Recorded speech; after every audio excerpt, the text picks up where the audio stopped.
ETV live సగర్వంగా సమర్పిస్తున్న సుఖజీవనం కార్యక్రమానికి స్వాగతం. రెండు శరీరాలు ఒకటిగా కలిస్తే రెండు మనసుల్ని ఎంతో దగ్గర చేస్తుంది. అంతేకాదు, సెక్స్ అనేది స్త్రీ పురుషులు ఇద్దరికీ సుఖాన్ని అందిస్తుంది, అమితమైన ఆనందాన్ని కలుగజేస్తుంది. సెక్స్లో ప్రేరణ కలిగినప్పుడు స్త్రీ యోనిలో ద్రవాలు స్రవిస్తాయి. అలాగే పురుషాంగం గట్టిపడి సెక్స్కి సిద్ధంగా ఉంటుంది. కొంతమంది పెళ్ళైన ఆంటీలు దీనికోసమే అబ్బాయిలపై మోజు పెంచుకుంటారు. అలాగే సెక్స్ క్లైమాక్స్లో మగవారిలో నుంచి వచ్చే వీర్యాన్ని సైతం మింగేస్తుంటారు. అసలు ఇలా ఎందుకు చేస్తుంటారు? స్త్రీలలో లాగా పురుషుల్లో కూడా కామకేంద్రాలు ఉంటాయా?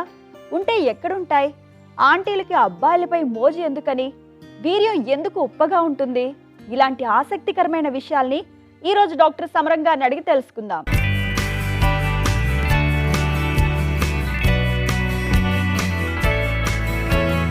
డాక్టర్ గారు, వీర్యం ఉప్పగా ఉంటుంది ఎందుకని? మన శరీరంలో ద్రవాలు ఏవైనా ఉప్పుగానే ఉంటాయండి. అన్ని ద్రవాల్లో ఉప్పు ఉంటుంది. ఉప్పే ప్రాణాధారం కదా. ఉప్పు లేకపోతే మనిషి అసలు డల్ అయిపోతుంది, సిస్టమ్ పని చేయదు. అంచేత ఆ ద్రవాలన్నింటిలో ఉప్పు ఉంటుంది. వీర్యం కూడా శరీరంలో ద్రవమే కదా, అంచేత ఉప్పుగా ఉంటుంది.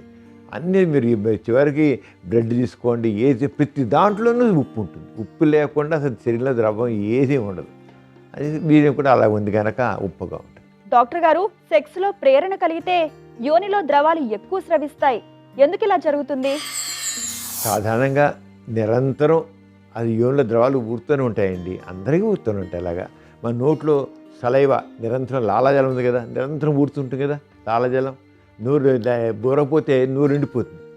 ఆరంగానే నోట్లో ఎలా అయితే లాలాజలం ఊరుతుందో ఆరంగానే యోనిలో కూడా ద్రవాలు పడతాయి. నోట్లో ఊరే లాలాజలం నోట్లోకి వెళ్ళేంటి క్రిములు ఉన్నాయి చూసారా, తాగే నీటి ద్వారా, తినే ఆహారం ద్వారా రకరకాలుగా మనకి ఈ క్రిములు లోపలికి వెళుతుంటాయి. ఈ వెళ్ళే క్రిముల్ని అవి నాశనం చేసేస్తుంటాయి. అంత చక్కని ప్రొటెక్టివ్ మెకానిజం అన్నమాట. ఆరంగానే స్త్రీ యోనిలో ద్రవాల్లో కూడా బయట నుంచి వెళ్ళేటి క్రిములు అంటే అది బ్యాక్టీరియా కావచ్చు, ఫంగస్ కావచ్చు, వైరస్ కావచ్చు, అన్నింటిలో కూడా నిర్వీర్యం చేసేస్తాయి. అంచేత ప్రొటెక్టివ్ మెకానిజం ఆ ఎసిడిక్ మీడియాలో ఉంటుంది. ఎసిడిక్ మీడియాలో ఉండి దాన్ని ఇనాక్టివ్ చేసేస్తుంటాయి అన్నమాట. అయితే దానికి రెండు పనులు ఉన్నాయి యోనిలో వేరే ద్రవాలకి. ఒకటి, నిరంతరం యోనిని ఆ యోనిలో కణాలని అన్నిటిని రక్షించడం, బయట నుంచి వెళ్ళే క్రిములన్నింటినీ ఇనాక్టివ్ చేసేసి రక్షించడం. రెండోది ఏంటంటే, సెక్స్ పరంగా ఎక్సైట్ అయినప్పుడు ద్రవాలు ఎక్కువ ఊరడం. ఊరాలి. మరి ఊరపోతే ఏమిటంటే, మనం స్ట్రోక్స్ ఇచ్చేవాడు పురుషాంగం లోపల ప్రవేశించిన తర్వాత స్ట్రోక్స్ ఇస్తుంటే అది ముందుకు వెనక్కి తేలిక కదలాలంటే అక్కడ ద్రవం ఉంటూ ఉండాలి. అక్కడ లూబ్రికెంట్గా పనిచేయాలి. మనకు ఏ జాడు పదార్థం కావాలి కదా. ఈ నీరులాగా ఉన్నది అది నీరు జిగురుగా కూడా ఉంటుంది. నీరులాగా ఉన్నది పురుషాంగం ముందుకు వెనక్కి వెళ్తుంది. ఆ ద్రవాలే ఊరనుకోండి అసలు స్ట్రోక్స్ ఇవ్వలేరు, కుదరదు. అంటే పెళ్ళి అయ్యేంత వరకు ఆ ద్రవాలు కేవలం ప్రొటెక్ట్ మెకానిజం. పెళ్ళి అయిన దాని పర్పస్ ఏంటి? ఈజీగా సెక్స్ జరిగేందుకు ఉపయోగపడడం. రెండు రకాల పనులు జరుగుతాయి పెళ్ళయ్యాక. ఒకటి, యోనిని రక్షించడం. రెండోది, ఈజీగా పురుషాంగం అవుతుంది. ఆ సెక్స్ పరంగా స్పందన కలిగినప్పుడు మరింత కూరుతాయి. ఎందుకు కూరుతాయి? ఒకటేమో పురుషాంగం ఈజీగా ముందు వెనక్కి కదలడానికి. రెండోది, సెక్స్ పరంగా ఎక్సైట్ ఆటోమేటిక్గా ఎక్కువ గ్రంథులు ఎక్సైట్ అవుతాయి. ఎక్కువ అక్కడ ఏంటి, రక్తనాళాలు ఉబ్బుతాయి బాగాను, గ్రంథులన్నీ స్టిమ్యులేట్ అవుతాయి. దానివల్ల ద్రవాలు ఎక్కువ పడతాయి. అంచేత సెక్షువల్ స్టిమ్యులేషన్ వచ్చినప్పుడు, సెక్షువల్ డిజైర్ వచ్చినప్పుడు ద్రవాలు పడతాయి. ఊరాలి. అలా ఊరితేనే సెక్స్లో పాల్గొన్నప్పుడు ఈజీగా ఉంటుంది, చక్కగా ఉంటుంది. డాక్టర్ గారు, ఆంటీలు అబ్బాయిల మీద మోజుపడడం ఎందుకు జరుగుతుంది? ఆంటీలు అబ్బాయిలు మోజుపడడం అంటే, కొంతమంది సెక్షువల్ డిజైర్ ఎక్కువ ఉన్నప్పుడు కొంత ఆంటీలు అబ్బాయిలతో శృంగారం చెప్తారు. వాళ్ళు చెప్పేది ఏంటంటే, వాళ్ళు జనరల్గా వాళ్ళ ఉద్దేశం ఏంటంటే, కుర్రవాళ్ళల్లో 1కి 4 సార్లు సెక్స్లో పాల్గొనే సామర్థ్యం ఉంటుంది. సెక్స్ పవర్ ఎక్కువ ఉంటుంది. అదే పెద్దవాళ్ళ తర్వాత కొద్దిగా అంత పవర్ ఉండదు. రెండోది, కుర్రవాళ్ళకి అలా కలిగానే కొద్దిగా స్టిమ్యులేట్ చేయగానే అంగం స్తంభిస్తుంది. ఒక 20 ఏళ్ళు 25 ఏళ్ళు కుర్రవాళ్ళు అనుకోండి, అలా టచ్ చేయగానే అంగం గట్టిపడుతుంది. నిమిషాల్లో సెక్స్ చేయగలుగుతారు వాళ్ళు. మళ్ళీ వీరిప్పుడు మళ్ళీ కొద్దిసేపట్లో అరగంట లోపల మళ్ళీ చేస్తారు, మళ్ళీ చేస్తుంటారు. ఆరంగా ఎక్కువసార్లు. ఆంటీలు ఎవరైనా మనసు పడితే మరి వాళ్ళ మనసు పడ్డప్పుడు వాళ్ళకి కావాల్సిన సెక్స్ కోసం మనసు పెడతారు, ఊరికే కాదు కదా. సెక్స్ కోసం మనసు పడ్డప్పుడు వాళ్ళు తగ్గట్లుగా కుర్రవాళ్ళు తగ్గట్టు చేయగలుగుతారు. అదే పెద్దవాళ్ళు అనుకోండి, పెద్దవాళ్ళైతే వాళ్ళకి అంగం తగిన టైం తీసుకుంటుంది. వాళ్ళకి టైం తీసుకోవడం కాదు, కుర్రోళ్ళలాగా అన్నిసార్లు చేయలేకపోతారు. ఒకసారి చేసినా అయిపోతుంది వాళ్ళ పని. ఒకటా అంగం తగిన టైం తీసుకుంటుంది, రెండోది ఎక్కువసేపు కూడా చేయలేకపోతారు. చేసిన దాని చేత ఆంటీలకి కుర్రోళ్ళు వాళ్ళ సెక్స్ డిజైర్ ఎవరికైతే కొంతమంది లేడీస్ కొంతమంది మరి ఎక్స్ట్రా మ్యారేజ్ల కాంటాక్ట్ కావాలని కోరుకుంటారో అలాంటి స్త్రీల విషయంలో మాత్రం వాళ్ళు కోరుకునేది అంటే వెంటనే అంగం స్తంభించాలి, ఎక్కువ సౌర్లు చేయగలగాలి. అంచేత ఈ కుర్రోళ్ళ మీద వాళ్ళకి ఎక్కువ మనసు ఉంటుంది. డాక్టర్ గారు, స్త్రీలలో లాగానే పురుషుల్లో కూడా కామం తక్కువగా ఉండడానికి కారణం ఏంటంటారు? స్త్రీలలో కామం తక్కువ అంటే ఫ్రిజిడిటీ అంటాం. వాళ్ళకి కామం ఉండదు, జస్ట్ మగవాడికి ఊళ్ళో అప్పగించి పడుకుంటారంతే, అంతకంటే వాళ్ళకి ఏ రకమైనటువంటి ఇది ఉండదు.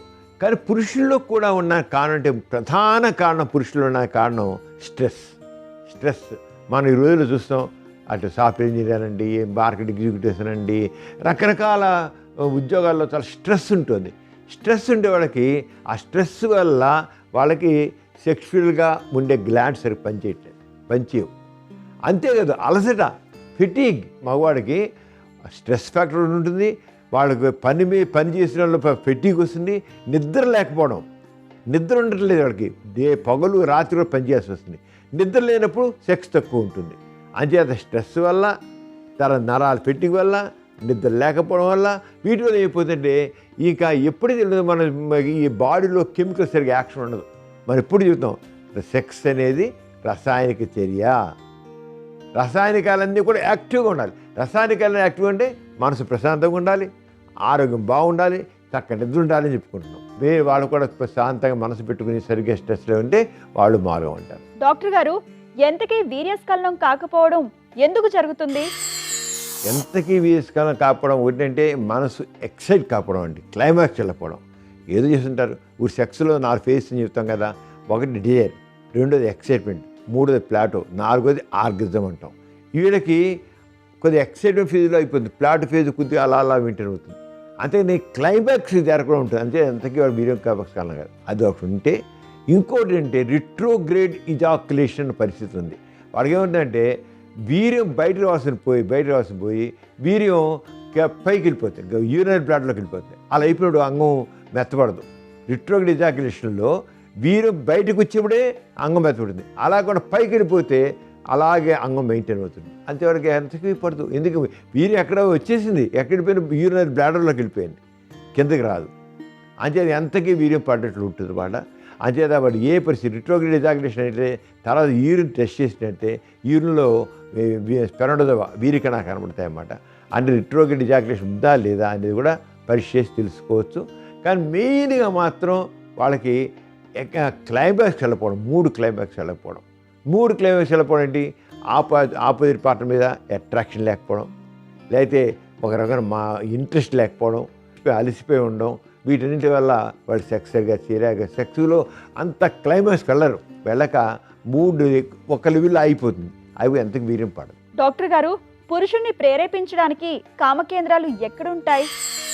పురుషునికి కామకేంద్రాలు అంటే ప్రత్యేకంగా ఆడవాళ్ళలాగా ఉండవండి.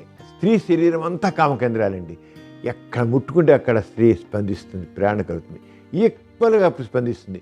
నక్కసిక్క పర్యంతం కామకేంద్రాలు స్త్రీకి.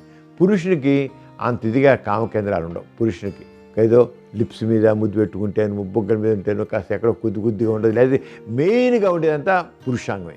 పురుషునికి కేవలం కామకేంద్రం బాగా ఉండేది పురుషాంగం మాత్రం లేదు. ఆ గ్లాన్స్ పినిస్, అది కూడా గ్లాన్స్ పినిస్ అంటే సిస్టమ్ ఉంటుంది, ఆకు ఉంటుంది. తక్కువది కూడా అంత ఎక్కువ ఉండవు, కొద్దిగా ఉన్నాయి, లేకుండా పోలా. కానీ దాన్ని సెన్సిటైజ్ చేయాలి, బాగా ప్రేరణ కలిగించి అన్నీ చేస్తే అప్పుడు కాస్త ఒళ్ళు జల్లు ఉంటుంది. అంతకంటే ఎక్కువ ఉండదు. మగవాడికి మాత్రం అంత ఎక్కువ ఉండవు. మగవాడికి మెయిన్గా పురుషాంగం, అందులోని గ్లాన్స్ పినిస్ అంటే సిస్టంలోనే ఎక్కువ ఉంటాయి, తక్కువ ఉండవు. స్త్రీ శరీరం మాత్రం మొత్తం ఈక్వల్గా రెస్పాండ్ అవుతుంది ఎక్కడున్నా సరే. డాక్టర్ గారు ఒకరు ఈ విధంగా అడుగుతున్నారండి, మా వారు సెక్స్లో 10 నిమిషాల పాటు పాల్గొన్నా నాకు ఎటువంటి థ్రిల్ అనిపించదు, ఆయన మాత్రం చక్కగా తృప్తి చెందుతారు, నాకు చక్కగా తృప్తి కలగాలంటే ఏం చేయాలి అంటూ అడుగుతున్నారు. 3 క్లైమాక్స్ వెళ్ళటం లేదన్నమాట అండి. మనసు స్పందించడం లేదు. స్పందన లేకపోవడం కారణం వాళ్ళు బ్రాటప్ కారణం. చిన్నప్పటి నుంచి వీళ్ళల్లో ఆడపిల్ల సెక్స్ గురించి ఆలోచించకూడదు, మాట్లాడకూడదు, అసలు ఏ కూడా సెక్స్ గురించి థింకింగ్ ఉండకూడదని ఒక దీంట్లో వాళ్ళు పెంచబడతారండి. అంచేత వాళ్ళకి ఆ మనసు సప్రెస్ అయిపోయి ఉంటుంది. ఇప్పుడు ఇలాంటి వాడి కేసులు ఏం చేయాలంటే భర్త చాలా ప్రేమగా ఉండాలి, రొమాంటిక్గా బిహేవ్ చేయాలి, జోక్స్ వేస్తుండాలి. జోక్స్ వేసి ఫోర్ ప్లేకి ఎక్కువ ప్రాధాన్యత ఇవ్వాలి. ఫోర్ ప్లేతో పాటు రొమాంటిక్ టచ్ ఉండాలి. ఆ రొమాంటిక్ టచ్ ఉన్నట్లయితే తప్పకుండా స్పందన కలుగుతుంది. అంచేత వాళ్ళిద్దరు మెయిన్గా ఆ స్త్రీ శరీరంతో కామకేంద్రాలే కనుక ఎక్కడ ముట్టుకుంటే, ఎక్కడ టచ్ చేస్తే, ఎక్కడ ప్రేరణ కలిగిస్తే ఆమె ఎక్సైట్ అవుతుందో అది ఎప్పుడు కూడా గుర్తిస్తూ అది చేసుకుంటూ వెళ్ళాలి. అన్నిటికీ ముఖ్యంగా అంటే భర్త ప్రేమ కావాలి, ఆ ప్రేమ చూపించాలి. నీ కోసం నేను అన్నాక ఫీలింగ్ అది కలిగించకుండా కేవలం ఏదో చేసుకెళ్ళిపోతుంది మాత్రం రాదు, అంత మెకానికల్ చేస్తే రాదు. కానీ నువ్వంటే నాకు చాలా ఇష్టం, నువ్వంటే నాకు చాలా మోజు అన్న ఫీలింగ్తో ఆమెతో బిహేవ్ చేస్తే మాత్రం స్త్రీ తప్పకుండా స్పందిస్తుంది. కానీ చాలామంది మగవాళ్ళు మెకానికల్గా చేసి ఫోర్ప్లే కూడా మెకానికల్గా తీసుకెళ్తుంటారు, అంత యాంత్రికం చేసి స్పందించరు. కానీ నిజంగా అతనిలో నిజాయితీగా దాన్ని చేసినట్లయితే మాత్రం స్త్రీ తప్పకుండా ప్రేరణ పొందుతుంది. డాక్టర్ గారు మరొకరు ఈ విధంగా అడుగుతున్నారండి. నాకు క్షయవ్యాధి ఉంది, గర్భం వచ్చింది, నాకు పుట్టే బిడ్డకు కూడా నా నుంచి క్షయవ్యాధి సంక్రమిస్తుందా, మీరే సలహా ఇవ్వండి అంటూ అడుగుతున్నారు. రాదు, క్షయవ్యాధి తల్లి నుంచి బిడ్డకి రాదండి, అలాగే సంక్రమించదు. అంచేత ఆ భయం అసలు మందులు వాడుతుంటే అసలు ఆమె కూడా ఒక 4 రోజులైనా చాలా కంట్రోల్ అయిపోతుంది. 6 నెలలకి తప్పనిసరిగా మందులు వాడాల్సింది. క్షయవ్యాధి మాత్రం 6 నెలలు మందులు వాడాల్సిందే. అంచేత మందులు వాడితే తగ్గ సరిపోతుంది, ఏం అవ్వదు.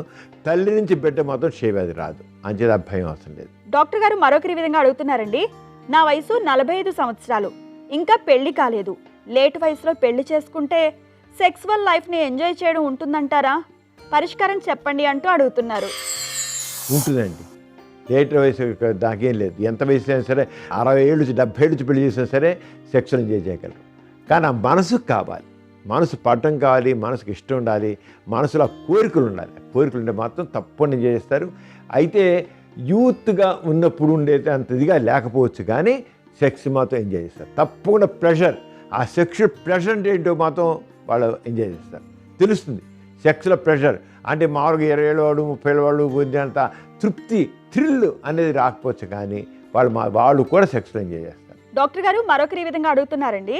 రక్తపోటు ఉన్నవాళ్ళు సెక్స్లో పాల్గొంటే ప్రత్యేకంగా ఏమైనా జాగ్రత్తలు తీసుకోవాలా, వయసులో ఉన్నప్పుడు కామోద్రేకం చెందినట్లు చెందవచ్చా, చెందకూడదా, కామోద్రేకం చెందితే నరాలు చిట్లిపోయే ప్రమాదం ఉందంటారా, పరిష్కారం చెప్పండి అంటూ అడుగుతున్నారు. రక్తపోటు ఉన్నవాళ్ళు ముందు ఫస్ట్ థింగ్ రక్తపోటును పూర్తిగా అదుపులో ఉంచుకోవాలండి. దట్ వెరీ వెరీ ఎసెన్షియల్, చాలా అవసరం.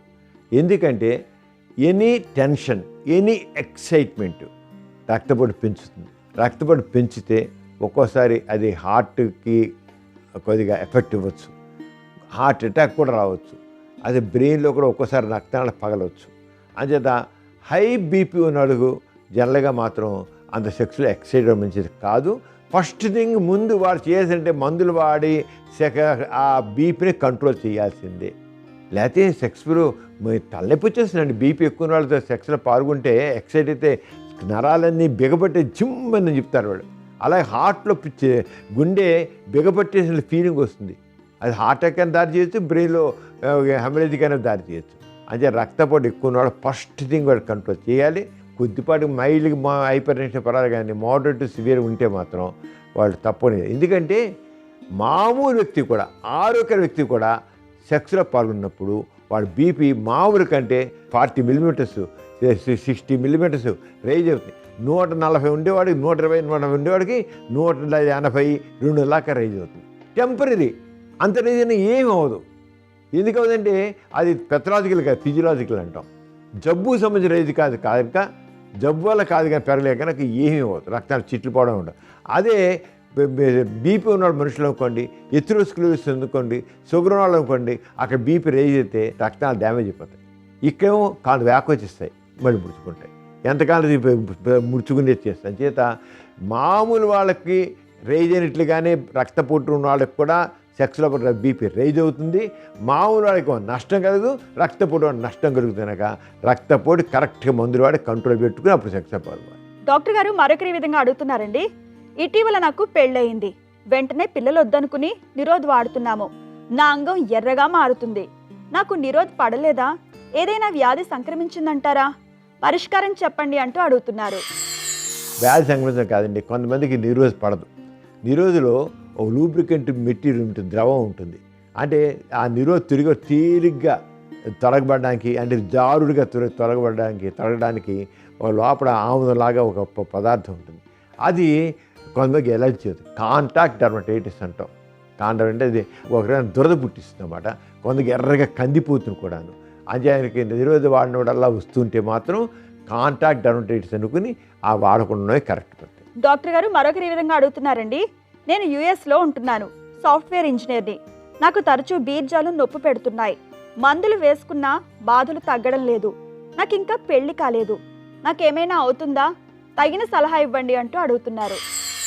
అంటే బీర్జాలు నొప్పి ఉంటే రకరకాల కండిషన్స్ ఉన్నాయండి. ఆర్కైటిస్ అంటాం, ఇన్ఫ్లమేషన్ ఉండొచ్చు, లేదా ఎపిడిమిడిస్ అంటాం, అది ఉండొచ్చు, లేకపోతే వేరుకోసిలు ఉండొచ్చు, ఏదైనా కారణం కావచ్చు. ఒకసారి అల్ట్రాసౌండ్ స్కానింగ్ చేసినట్లయితే వేరుకోసి లాంటివి ఉందా, ఎపిడిమిడిస్ అని ఉందా, లేకపోతే ఆర్కైటిస్ అని ఉందా, ఇవి తెలుస్తాయి. ఇన్ఫర్మేషన్ ఉంటే చేసి దాని ప్రకారం మందులు వాడాలి. వేరుకోసి ఇలాంటివి ఉంటే ఆపరేషన్ కూడా చేయించుకోవాలి. ఎందుకంటే వేరుకోసి ఉన్నట్లు ఏముందంటే వీరికన్నా తగ్గిపోతాయి. ఇది పిల్లలు పుట్టరు. అంచేత కానీ వేరుకోసి ఇలాంటివి ఉంటే ఎలా ఉంది అంటే ఇప్పుడు వీర్యం కూడా పరీక్ష చూడాలి.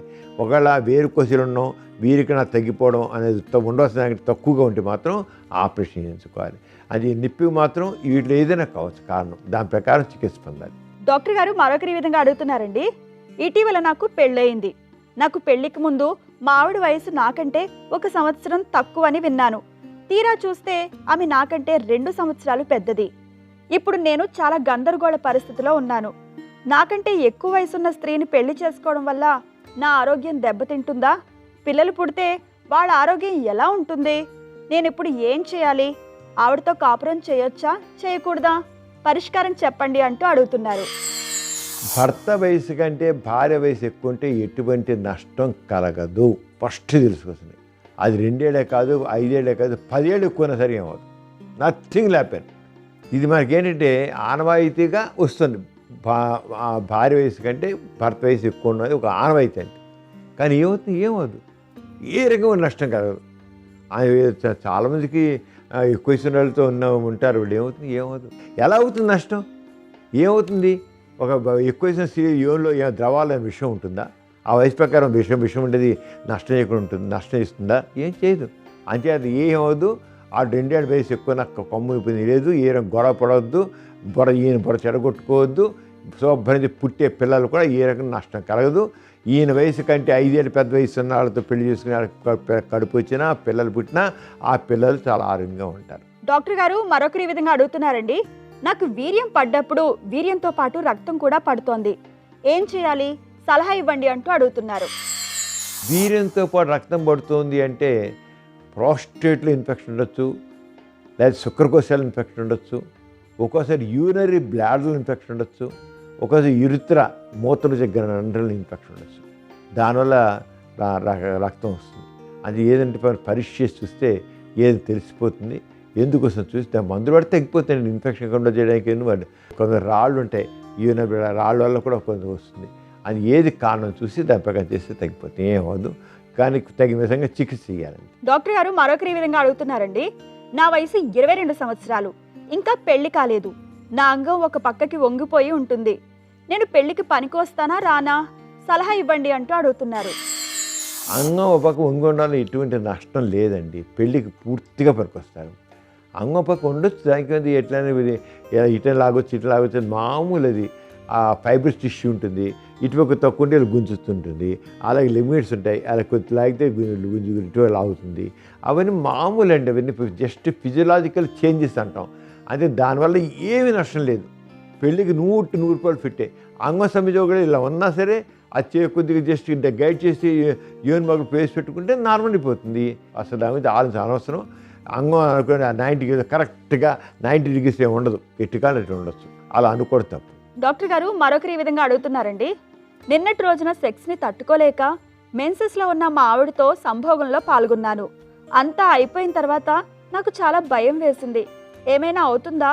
నా పురుషాంగం క్షీణిస్తుందా? పరిష్కారం చెప్పండి అంటూ అడుగుతున్నారు. మెన్సెస్లో ఉన్న స్త్రీతో సెక్స్లో పాల్గొంటే ఎటువంటి అనర్థం కలగదండి. మెన్సెస్ బ్లడ్ ఏ రకం ప్రమాదకరం కాదు. నష్టం చేసేది కాదు. దాంట్లో ఏ రకం విష పదార్థాలు ఉండవు.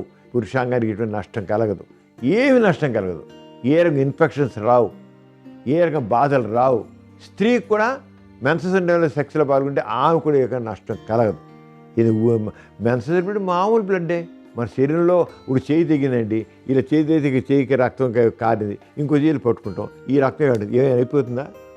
ఏమవుతుంది? పురుషాంగం కూడా శరీరంలో భాగమే. ఏమవుతుంది? అదేమి కృషించిపోవడం, ఏదో అయిపోవడం, సన్నడిపోవడం ఇలాంటి ఏం జరగదు. అలాగే ఉండదు. అంచేత కోరిక ఉంటే, ఇద్దరికి ఇష్టమైతే మెన్సెస్ సమయంలో కూడా సెక్స్లో పాల్గొవచ్చు. ఏ విధంగా కూడా నష్టం ఉండదు అని చెప్పి భయపడాల్సిన అవసరం లేదు. డాక్టర్ గారు మరొకరి ఈ విధంగా అడుగుతున్నారండి. నేను 7 నెలల గర్భిణి, నాకు మొదటి నుంచి సెక్స్ ఎక్కువ, ఇప్పటికీ రోజు సెక్స్లో పాల్గొంటున్నాము. సెక్స్లో పాల్గొన్న ప్రతిసారి ఫుల్గా ఎంజాయ్ చేస్తాము. 7వ నెల నుంచి సెక్స్కి దూరంగా ఉండాలని మా పెద్దలు చెబుతున్నారు. నేను దూరంగా ఉండలేననిపిస్తోంది. సెక్స్ని కంటిన్యూ చేస్తే గర్భస్థ శిశువుకి ఏమైనా నష్టం కలుగుతుందా? నాకేమైనా నష్టం వస్తుందంటారా? తగిన సలహా ఇవ్వండి అంటూ అడుగుతున్నారు. 7వ నెల వచ్చేరకు మామూలుగా సెక్స్ పాల్గొచ్చండి. చాలా కొంచెం జాగ్రత్తగా పాల్గొన్నప్పుడు ఏ రకంగా నష్టం, గర్భ శిశువుకి ఏ రకంగా నష్టం కలగదు.